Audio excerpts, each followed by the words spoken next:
So I want to make a connection between racism and capitalism, which is relevant today. It's relevant with that meme. It's relevant with the election.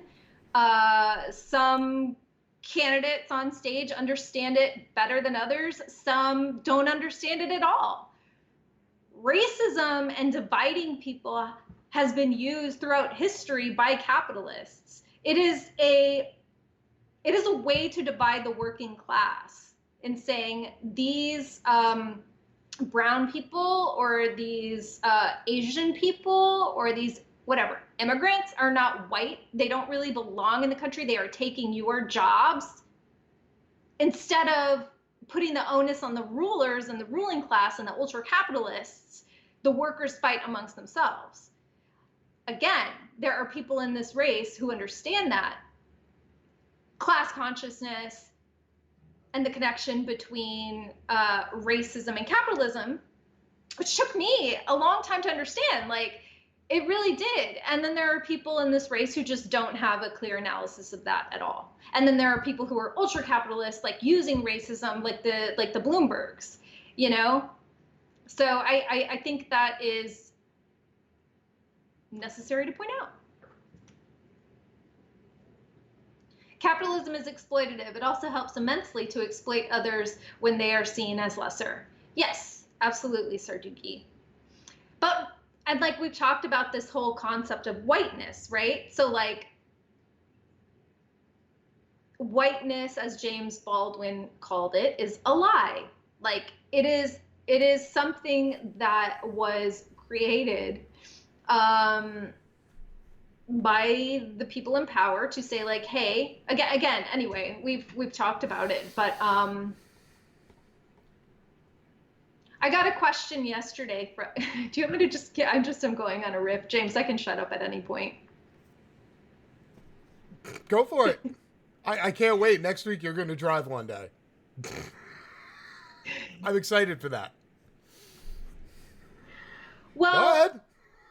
I want to push back on this Bernie Sanders is a white man narrative, right? And we've talked about this before, but like Bernie Sanders is a Jewish man from Brooklyn whose parents were freaking immigrants who escaped the Holocaust from Poland. Many Jewish people who came at that time were not considered white. So even though whiteness has changed and developed over time, and it has, and we should be aware of that. I don't know, is Bernie a white man?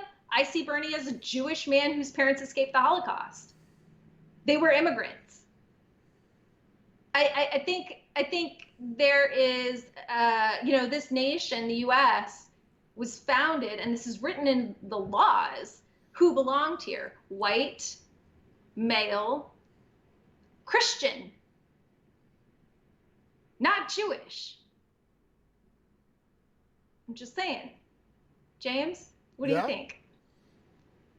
I've how many times have I explained the Judeo-Christian thing? Like, do I need to explain it yet again? Like, God, I hope not. Can't use ID poll on Bernie because it's not him, it's us. It's a good point. I mean, look, Bernie doesn't, like, you saw him, like, they tried to hit him on the capitalist thing. He just let that shit, the communist thing. He got a little uppity on that once in flashback. They tried to get him on the socialist thing. They tried to get him on lots of shit. He just, like, ignores it. Like, and that was to somebody made a good point yesterday about how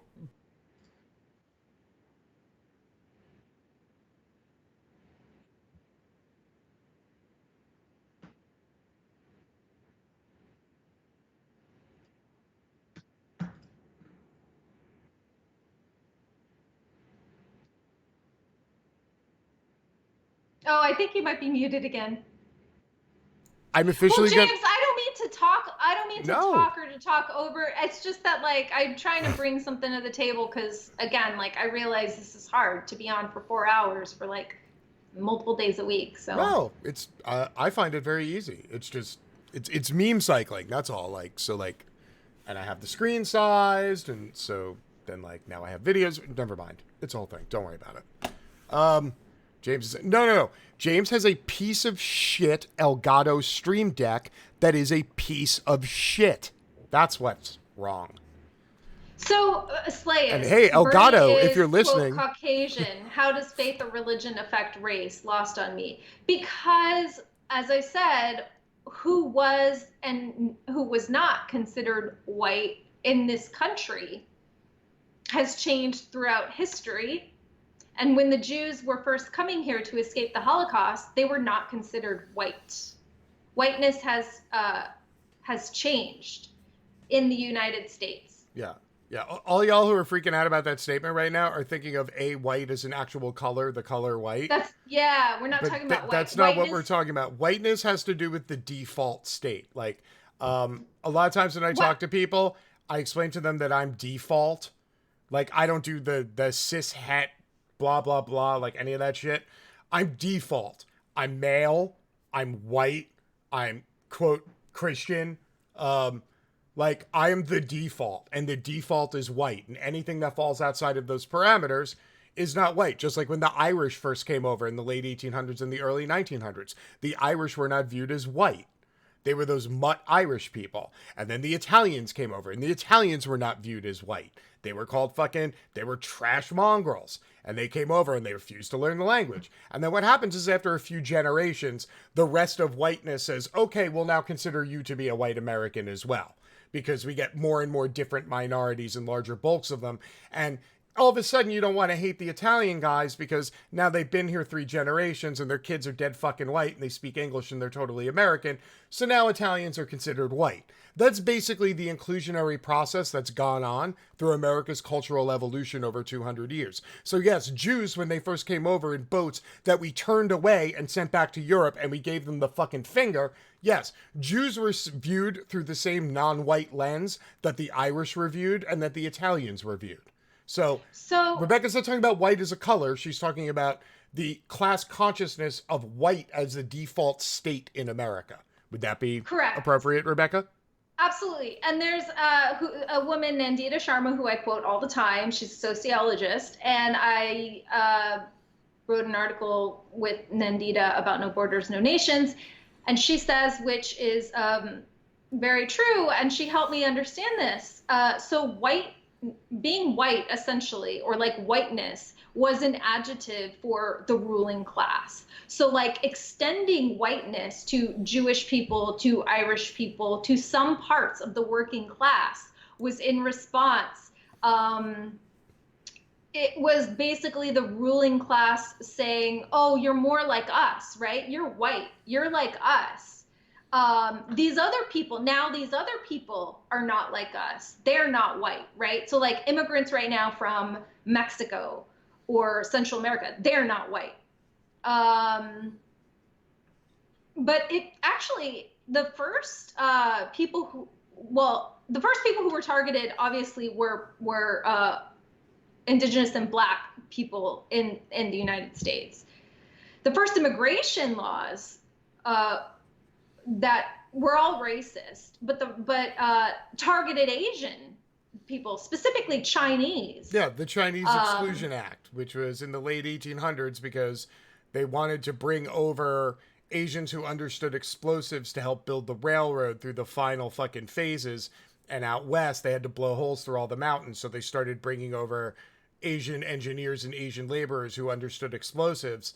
And then they all wanted to bring their families with them. And then all of a sudden, the West was too yellow. And then, right, just like that, we had an Exclusionary Immigration Act. Just like that. So another thing that she has said, which like I love, she said, so basically this whole idea of whiteness and nationalism, which is, they're connected, was a racist project so that people in the nation imagined themselves as like this cross-class community. So like working class white people saw themselves more in solidarity with ruling white people than they did with brown working class people. So it divides the working class.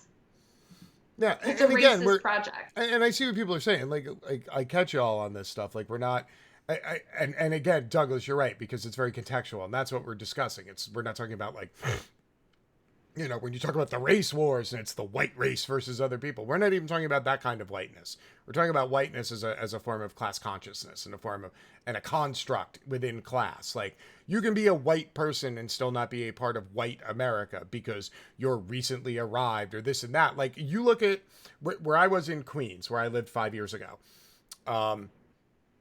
Heavily Brazilian, which was kind of a weird enclave because it's not something you see anymore. And then there was a whole Croatian community. Now, Croatians, either Western European or of, close to Soviet descent, as people would think of them, are, if you look at them, they would be what you would call passing white.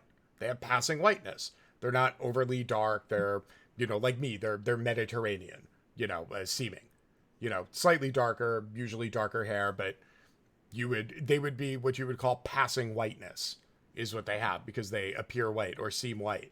But then they live in an ethnic enclave and they don't speak English very well. And their kids are now first generation. So their kids bring weird things to lunch that, other white kids who have cheese sandwiches don't like understand. Like, so although they have seeming whiteness, they're not somebody that white Americans would consider white Americans even today.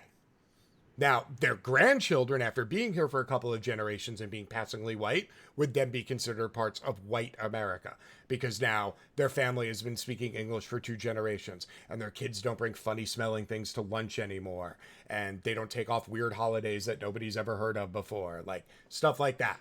Like, that's when your culture, your group, or your class becomes enveloped in part of whiteness in America as a social construct as opposed to a color. So. Yes. Oh, look Preach, at me. James. Dropping knowledge like I fucking understand something. That's crazy. You hey, do. Daddy. That was amazing. I hope we can like clip that. I hope Chris, I spent many a day marching next to Cornell West and some of that shit seeped in. Because Cornell never stops talking. You could be marching like 4 miles an hour and Cornell's still fucking preaching while you're marching. He don't care. Like, he's 24 hours a day. He's dropping knowledge. You can just stand next to him and record that shit anytime. Doesn't matter where he's at. Why wouldn't you want more Asian babies, though? Asian babies are the cutest. I mean, all babies are adorable. I grew up practically next door to Yale. The diversity of the campus is not the problem. The snobbiness of the undergrad students is. Yeah, go 10 miles outside of Yale. Totally different world. Weird thing about whiteness and class consciousness is how fast the white class will disown white people for being too poor.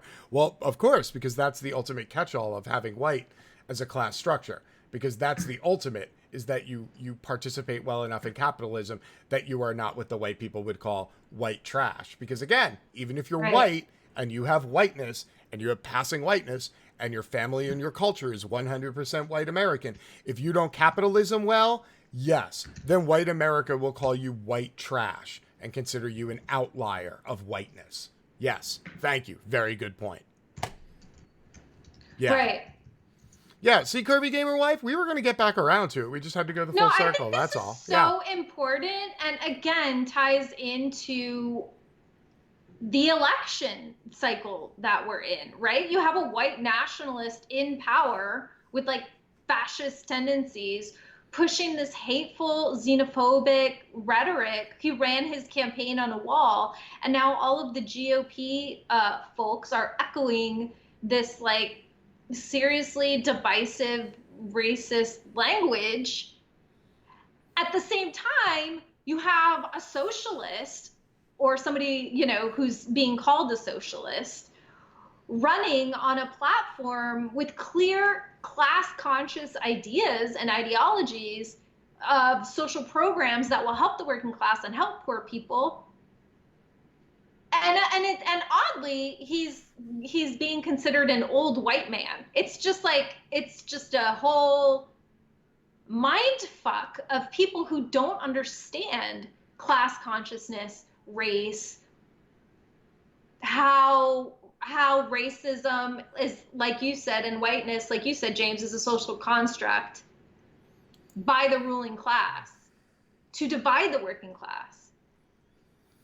Yeah, no, it just ties into what's happening right now so clearly, and I think I hope people are starting to understand and like wake up and have a grasp of all of this.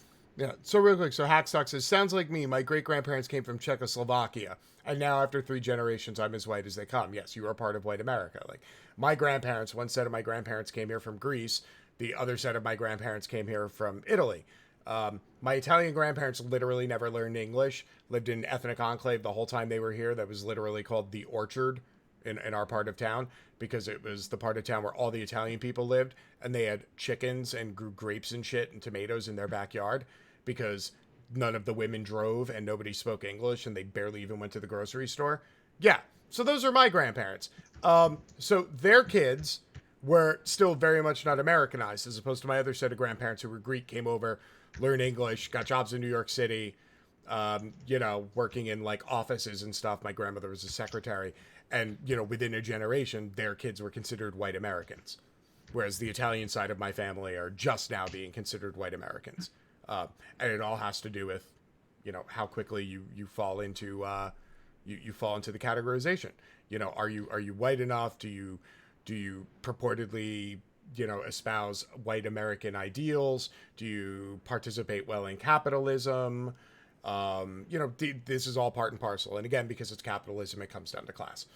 That's just how it is. Also, like, okay, I'm a Latina, I'm like brown, but I don't have the same experience, and I'm not going to claim to have the same experience as undocumented people who just came here, or, escaping extreme poverty or violence in their country, who are being persecuted in the United States. Like, that is not my experience. Do you know what I mean? Yeah. Oh, wait, hang on. Hey, Olo, I live like 20 minutes from there. Sorry. I'm trying to scroll through because we're hitting chat like once every 20 minutes, so a ton of shit's flying by. Hold on, I'm just trying to get caught up here. Because there's auto mod stuff, there's band stuff. I'm like, hold on. Oh, really? Yes. People used to go, there are white people, poor people, too, racism. And some of those poor white people will be useful to others when they go, there are white poor people, too, racism. Yeah, that's the white trash phenomenon, which is eventually what H brought up, what I brought up as I don't think anybody thought the wall was serious, though, either. I mean, I didn't think it was serious. I was like, why are we giving any, legitimacy and credibility to this, like, insane idea? Okay, now wait a minute. See, the second part of pooping out loud, I can't believe I'm still sitting here saying pooping out loud. Well, so the second part of the statement, this is what we talk about between the facts and the fiction, and when you get people all crazed. Now, pooping out loud is 100% correct here. Most illegal immigrants are here from overstayed visas. But can we say undocumented?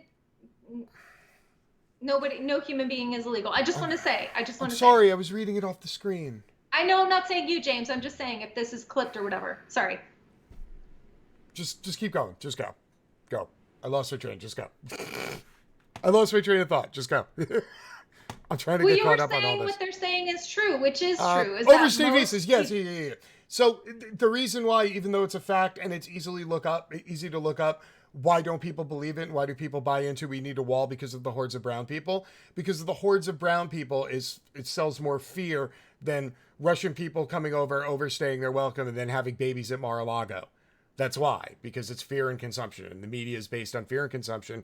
Fear is the easiest to sell. Fear is the easiest to market. Fear is the easiest to get people to buy into. That's why. And you don't want to get America to fear people who have enough money to come fly to America and have a vacation and be on a fucking visa. So it's much easier to fear the hordes of brown people. That's why. It's marketing. Also, God forbid, like, the poor and working class people in this country wake up and hold the ruling class accountable, which is like actually starting to happen. But the difference is that Bernie Sanders is like, hey, let's help them with social programs. And Donald Trump is like, hey, let's separate their children and torture them in concentration camps. That's the difference. Yeah, pretty much. Yeah. No, it's okay. Pooping, listen, I missed it too. Sorry. Yeah, no. Hold on. To me, describing the color rather than ethnicity is also crap. I don't disagree. I think I think Americans got into the habit. I mean, unfortunately, like, we got into the habit of, stating people by, their color instead of their race, is because, number one, there were pretty much only two colors in America for a long time, because, we don't even consider the beige. We just mauled them. So it was, black or white, quote, quote, black, or quote, quote, white. Even though people of color are not actually black and white people are not actually white, but I digress. So what happened is, because we just, we got into that mindset as a cultural thing. It's like, now people are viewed as white or black. Like, it's horrible, but again, this has to do with development of culture, and a lot of this is purposeful. And once something gets integrated into 3 generations of life continuously, it sort of becomes adopted as part of a culture, which is why it usually takes all these things that are momentous that you want to see, even though they get instituted, they take decades to actually completely roll through, because you have to go through a few generations before something becomes like an accepted norm or part of the usual ideal or something like that. Also, and that's been the and problem. how this ties into nationalism too. So I was calling myself Mexican American up until like really recently, which I am, and that's where my people come from. I'm Mexican American. We've been here, in Texas for generations. I don't believe in nationalism at all. Like, I don't believe in nation states. I think that there is a such thing as, like, obviously cultures and language and traditions and what type of food people like, but I don't think we need a nation state. So I'm not calling myself that anymore. Right? And I actually worked on this project, right, with Native Americans, and they're like, a Mexican is not a race. Like, you are, if that's what you are, which, like, most Mexicans are indigenous and European. If you really want to, like, get down to it, but it's not a Hey, Rebecca. a nation.